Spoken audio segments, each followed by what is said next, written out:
Hello, good morning, and welcome to today's service. Thank you, Pastor Sarah, for the opportunity to take Rhapsody this morning. I love you, Pastor.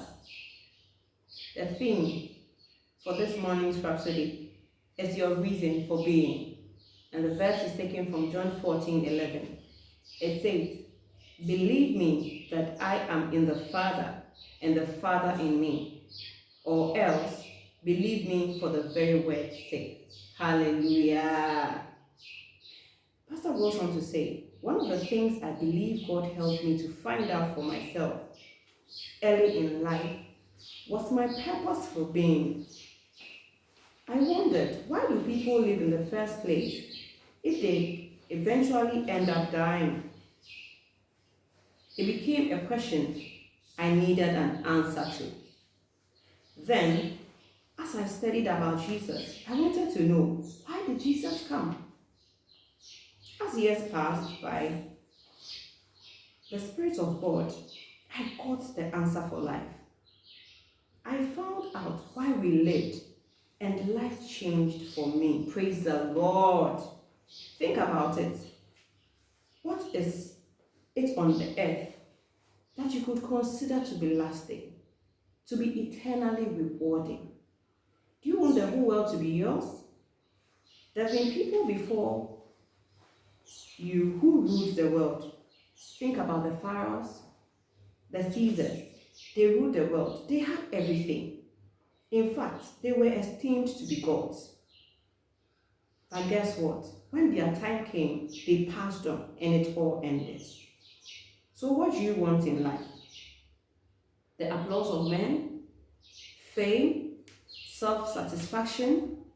There have been many who had those in abundance, but it didn't change anything. Praise the Lord. Until and unless you discover your purpose for life, you haven't lived. Pastor says, unless and until you discover your purpose for life, you haven't lived.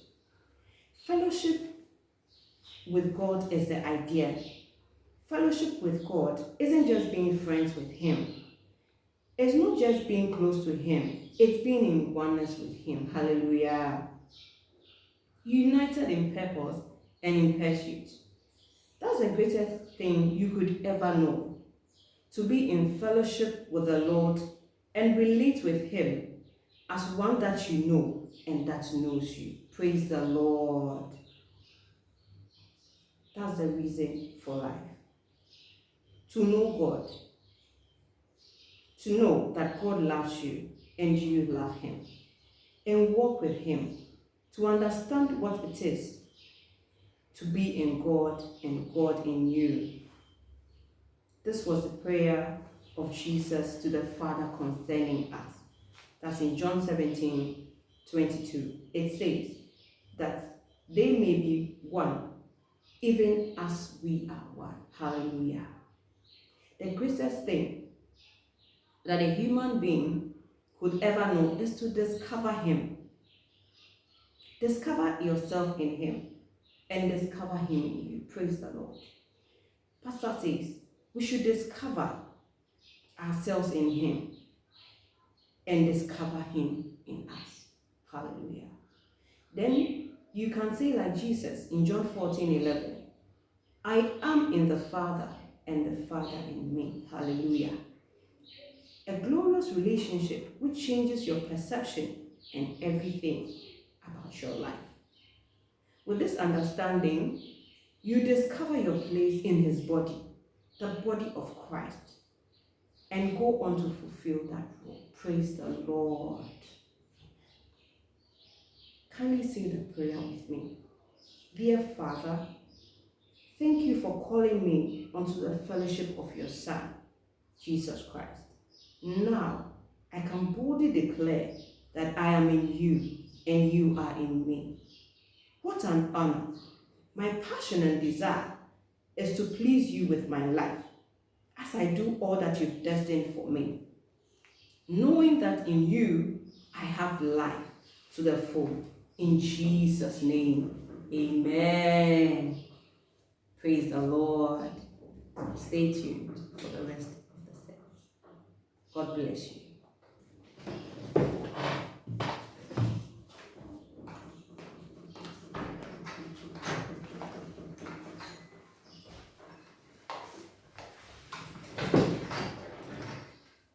Glory to Jesus.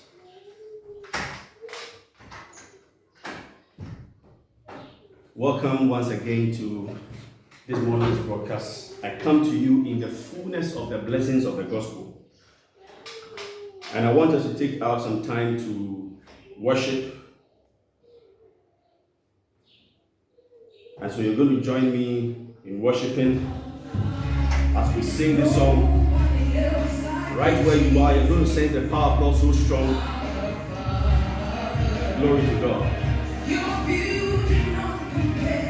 beauty and compass. Make sure whatever you are doing, you take out some time to be in a place where you cannot be distracted. The power of God is coming your way in a very special way today. You lift up your hands, you sing along, you worship along. Glory to God.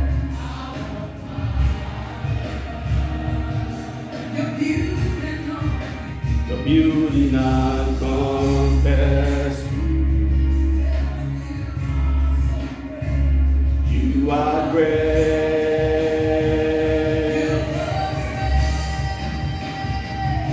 I glorify your name in all the earth. In all the earth. I magnify your name in all the earth, in all the earth. I glorify your name in all the earth, in all the earth. I magnify your name in all the earth, in all the earth.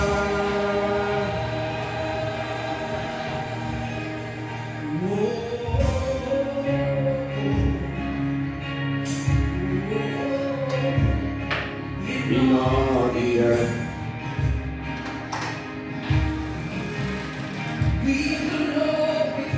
Your name in all the earth. Ibado Shabala to worship in all the earth.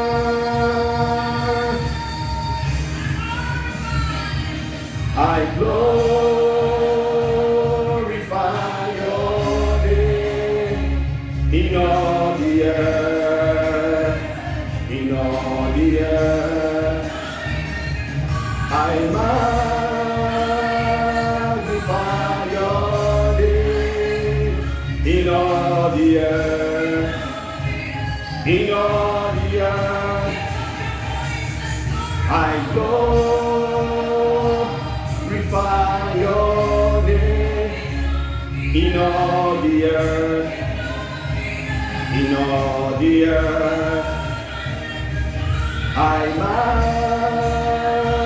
magnify your name in all the earth, in all the earth. Glory to God. Glory to God.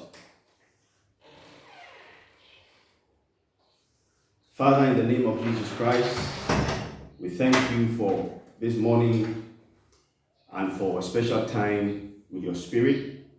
And thank you for the impartation of truth and virtue and ability and grace.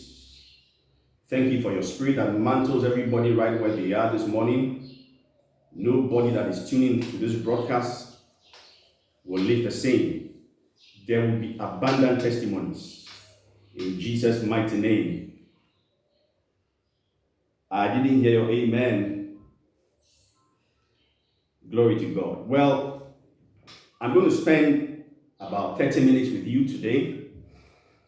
But these 30 minutes are going to be one of the best 30 minutes of your life, because Spirit of God is going to communicate some very, very important and critical things to you that I believe will set the tone for the next and higher level of life that God wants you to live.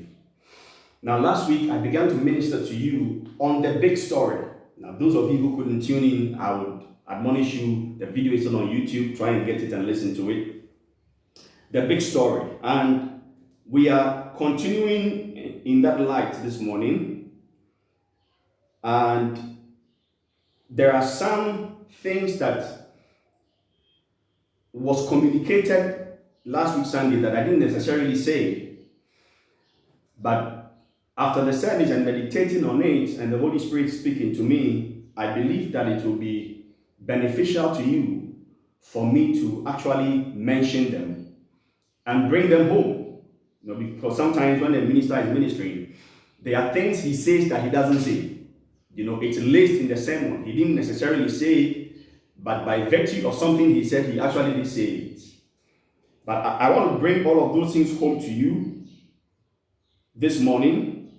And it's going to be a very big blessing. And I'm going to be talking about the 3 cardinal commitments.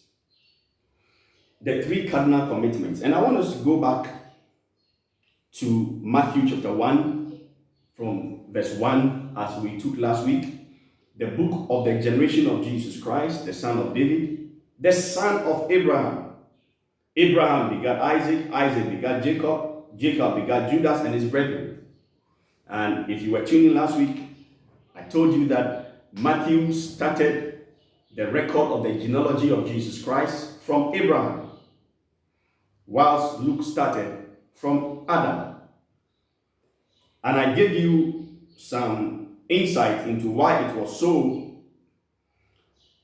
Now, why Abraham? Because there are so many other people in the line. Why did Matthew start from Abraham? And I brought this to your knowledge last week that Abraham represents a very, very special point in time in the story of the generation of men.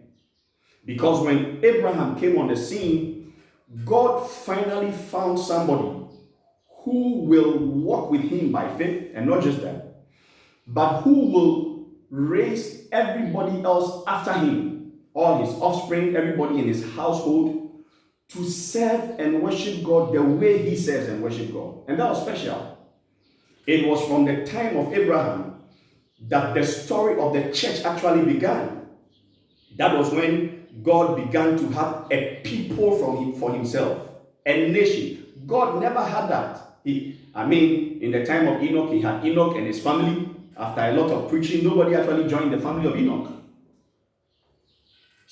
But from Abraham's time, Abraham began to institute the worship and service of God in his line. Everybody associated with him, everybody connected to him, everybody in his family became a worshiper of God just like he was.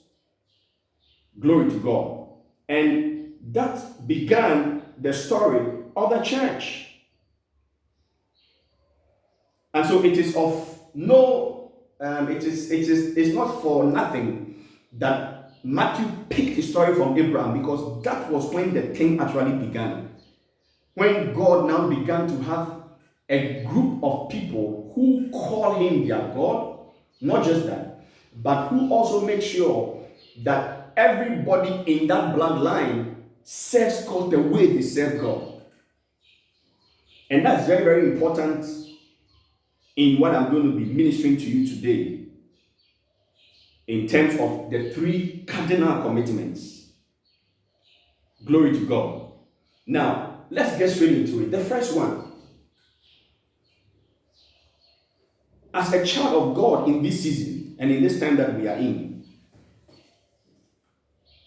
I, by the Spirit of God, want to admonish you strongly that you commit to radically transfer your convictions of the gospel to your children, to your family, and to your world. And that's so important. That's a commitment. I'm talking about the 3 cardinal commitments.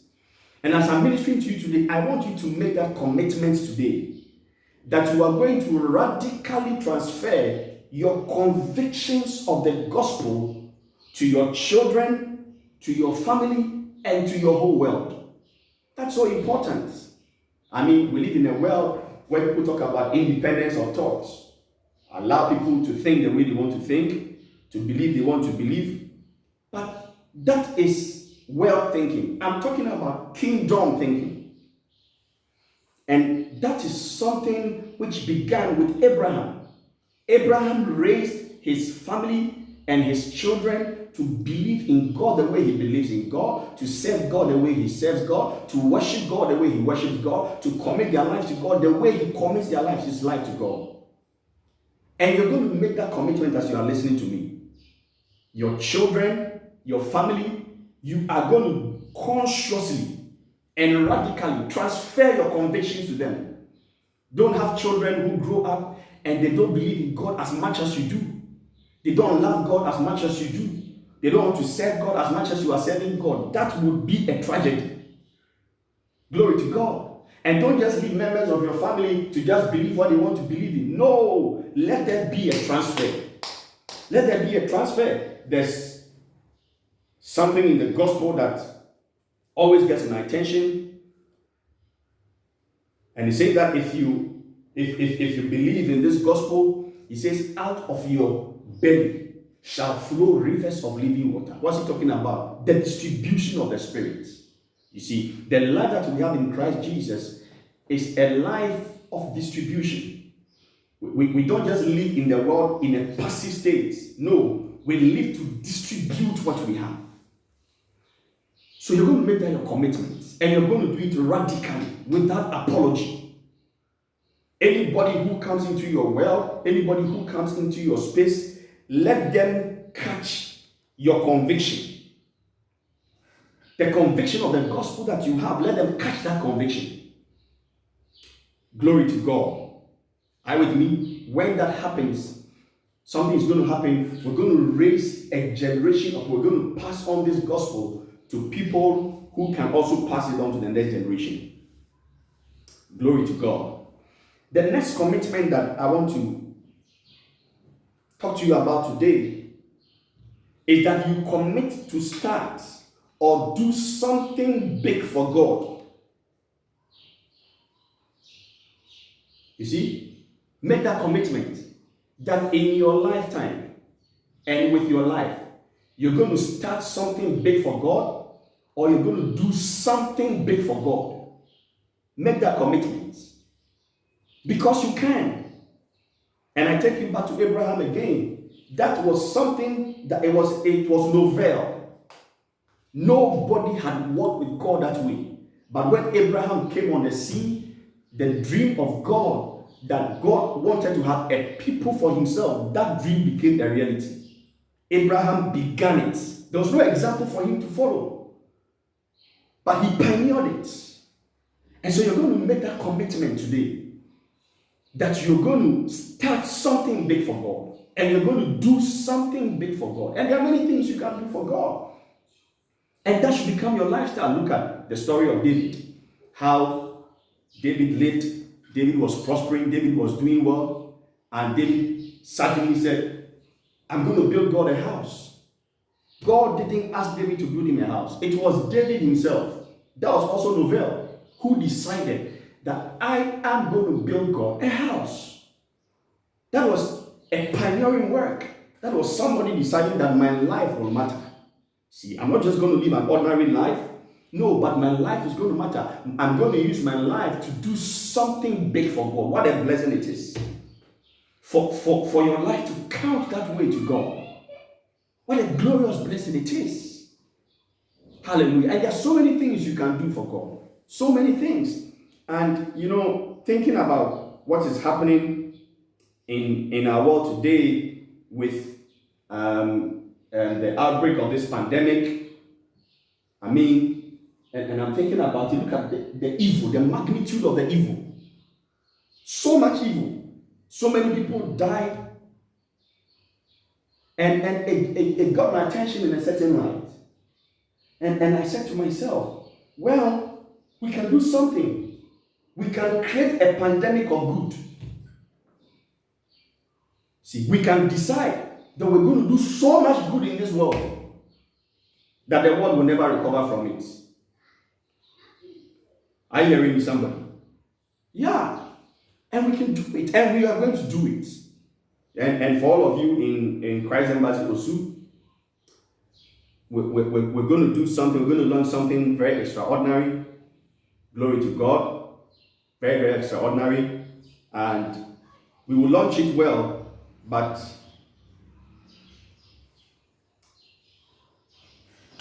and I'm going to be working with my leaders for now. Hallelujah. We're going to target a number of people whose lives, by the power of the Holy Spirit, we're going to cause a change. You see, we can do it. We're going to start first with 50.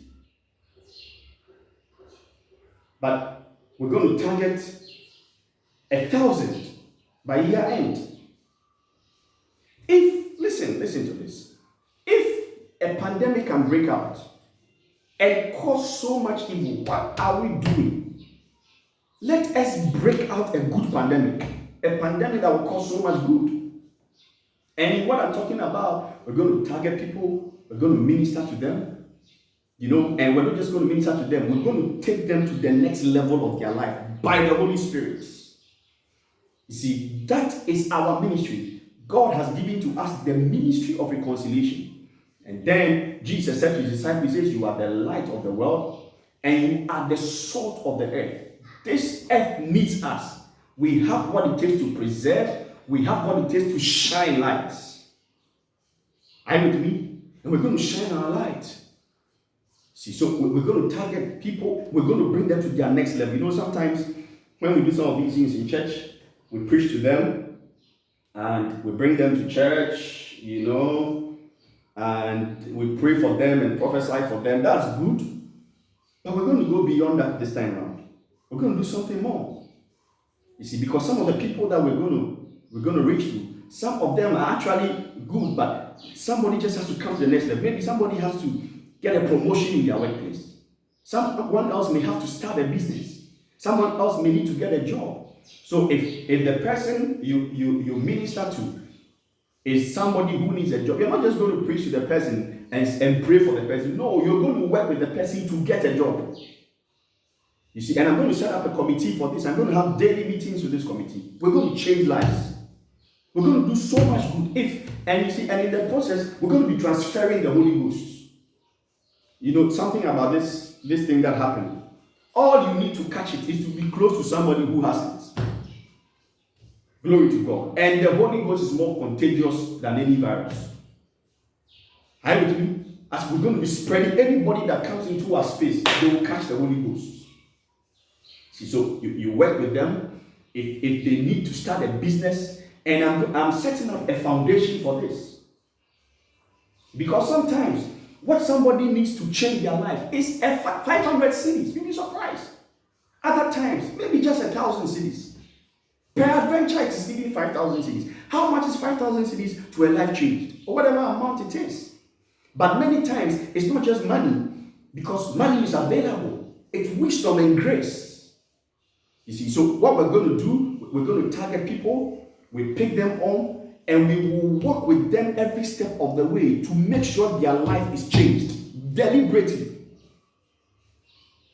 See, and that's what I'm saying. If there can be so much evil, then we can do so much. I mean, look at yesterday.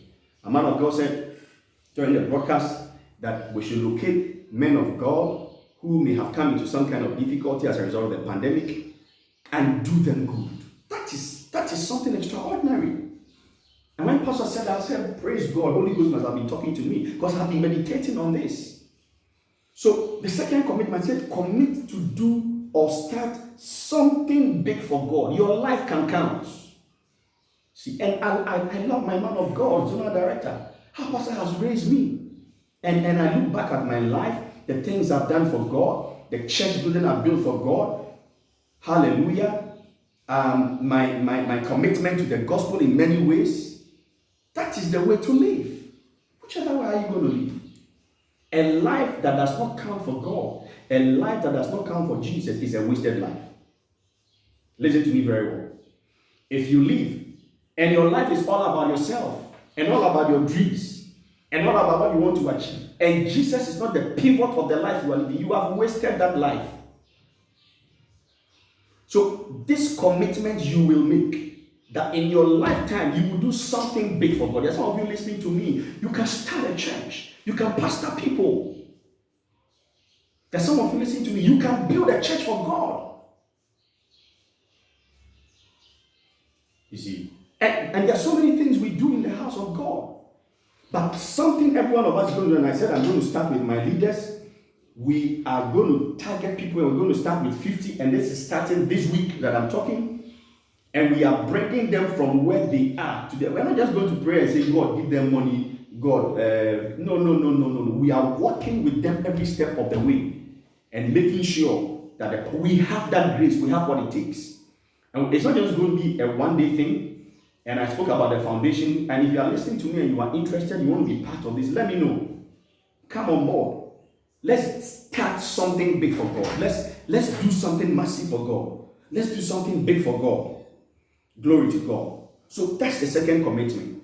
Commit to start or do something big for God. Is there somebody listening to me? You are making that commitment in your heart now. See, maybe your church needs something. Okay. Or somebody needs something. And you know, why are we looking at people? Because Jesus said, if you look at the book of Revelation, some people were rejected. And they said, but God, because he said, I was sick, you didn't come to me. I was thirsty, you didn't give me water. And they said, when were you? Then he said, as you did for one of these, you did it for me. So we express our love to God through our love for people. Yes, we love God, we serve God, we believe in God, but we are surrounded with people and we express our love that way. What's the essence of your love for God if that love cannot tell on the people who are close to you? What kind of love is that? That's hypocrisy. I don't think that is the gospel. The gospel is about people. The Spirit of God is ministering to me so strong. I don't want people in the congregation to be numbers anymore. No, it's about people. It's about lives. See, it's about the experiences people are having. And it's time we go down to it. I mean, sometimes people don't want to be vulnerable. You don't want to get involved in certain things, because of whatever reason. You may expose yourself, you could get yourself hurt, you could be disappointed. Come on. Why are you bothered about being disappointed? Can you think about if Jesus sat somewhere, coming to the cross, and Jesus said, okay, why should I go? Let me not go to the cross, because if I go to the cross, these people may not even believe. Jesus had faith in you, that you will believe, that the world will believe, and took a step, and gave of himself. You can't be sitting there and calculating, I'll be vulnerable, people may not respond as they're supposed to respond, it may not turn out the way it's supposed to respond. Why are you asking those questions before you even step in? Okay, I have a question for you. What if it turns out the way you want it to turn out? What if you start on a journey like that, and you turn your eyes back, maybe 4 years down the line, and you can pinpoint 50 people whose lives are permanently changed because of you? This is the time for such a move. This is the time. Glory to God. Are you with me, somebody? So make that commitment now. Make that commitment. I'm hearing some of you saying, in my time, I'm going to build 5 churches for God. And the Spirit of God is going to give you the grace for it. I'm hearing some of you saying, I'm going to take care. I'm going to take care of the things of God. I mean, we are in a season of Rhapsody. Glory to God. I'm hearing some of you saying, I'm going to sponsor copies of Rhapsody. I'm going to make sure that the gospel gets to the end of the world. Do something big for God. You can. As a child of God, you have the grace for it. You have the ability to do it. And this is the time to get on board. Glory to God. I believe you are receiving. Now, the last commitment that I'm ministering to you today is to commit to raise disciples or be raised as a disciple.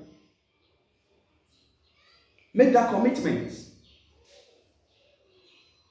that you're either going to raise disciples or you're going to be raised as a disciple.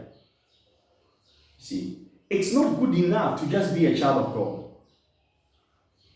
It's not good enough to just be a Christian. It's not good enough to just go to church once in a while or belong to a congregation. It's not good enough. There is more. What was the commission that Jesus gave us?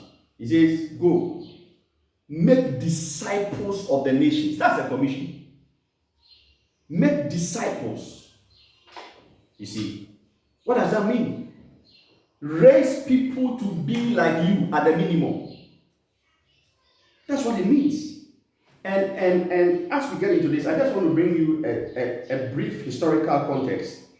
You know, at the time Jesus lived and ministered, there were 4 segments of the Jews, okay, or 4 groups, or let's use segments for today's discussion.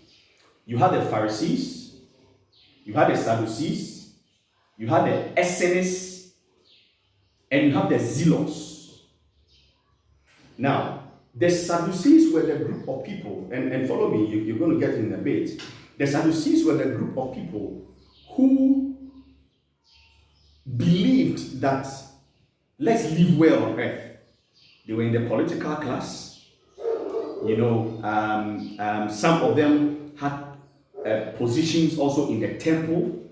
So if you like, majority of them were in the upper class. And they are the ones who compromised with the Romans, because at the time Jesus lived, Rome was in charge of Israel. And these Sadducees were the ones who compromised with the Romans. I mean, they didn't believe in the resurrection, they didn't believe in spirit and all that, but they believed in God. But they thought, hey, let's have our political connections, let's get the system working, and let's live well. That was one group. Then you had the Pharisees. The Pharisees were the group of people who believed so much in the Torah. You see, the law that was passed to them by Moses. And they tried to live according to it by the letter. You know, they are the ones who would wash their hands so many times. They were religious. They believed in the resurrection. They believed in spirits. They believed in life after death. They believed in hell. Hallelujah. That was the Pharisees. So they were, if you like, the strict religious sect. But there were 2 others that you normally don't hear about so much. We had the Essenes. They were a group of people who normally lived away from Israel. They lived in the caves. They lived like monks. They lived like they were living in a monastery. And they were the ones who they were looking for the Messiah. Praise God. And they didn't want to mix up with the rest of the population. And John the Baptist lived like one of them. John the Baptist was in the cave. He was not the only one. There were others like that. They were called the Essenes.